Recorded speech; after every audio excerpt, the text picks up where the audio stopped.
Hey there, Titans fans. Some news coming up on a signing and a retirement, but first, we're trying to get to 1,000 subscribers here on Tennessee Titans Today. That way, we can do even more videos for you guys. So if you want more, all you got to do, for free by the way, hit that big red button right now.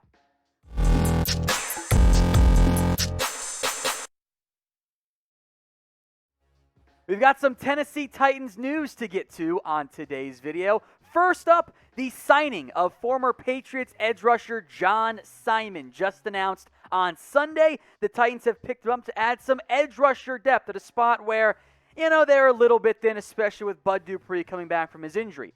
There is a connection, by the way. Head coach Mike Vrabel was the linebackers coach, the spot that John Simon played in Houston from 2014 to 2016, the exact time frame that Simon was there. Now, most recently, Simon, as I mentioned, played with the New England Patriots, and he's not someone you want starting, but he can hold up enough against the run. If he's your probably number 4 at this point in his career, edge rusher, you're probably going to be okay. Simon comes in. He's going to fight for a roster spot in Tennessee, which, by the way, did not require any other additional moves because the Titans lost Abry Jones to retirement. This is ironically and crazily enough the second time a Titan that the team signed in free agency retired before camp. Cornerback Kevin Johnson did it like a couple weeks ago, if not months ago.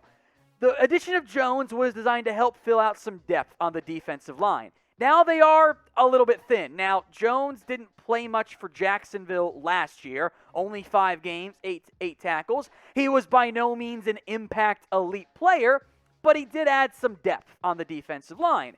And that leaves the team a little bit thinner at that spot. Quick note on the edge rusher spot overall now. I think Downey is more of an edge, but to fill it out, he can probably kick inside some, kind of like Denico Autry.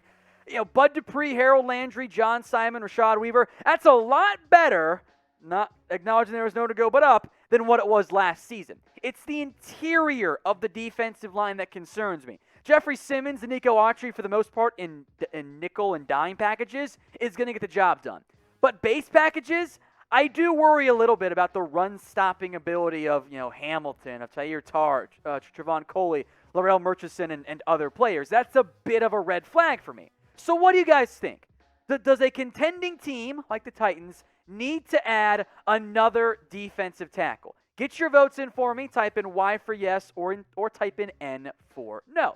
Now, with Jones retiring, there are some experienced players already on the roster. Former day 3 pick Laurel Murchison, I am very intrigued by. He's got some ability, and as a second-year player, I think could be primed for a little bit of a breakout season in 2021.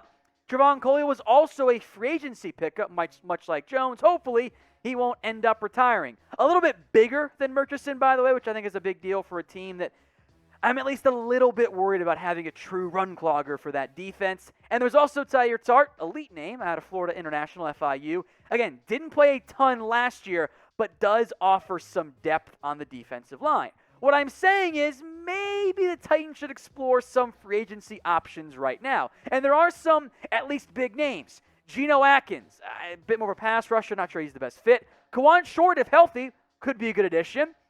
Maybe the bridges aren't burnt between Tennessee and Jarrell Casey. You could bring him back, just throwing it out there. If you want a big boy to stop the run, Damon Harrison fits that mold. And depending on what happens with P.J. Hall's legal issues, that could also be a potential option.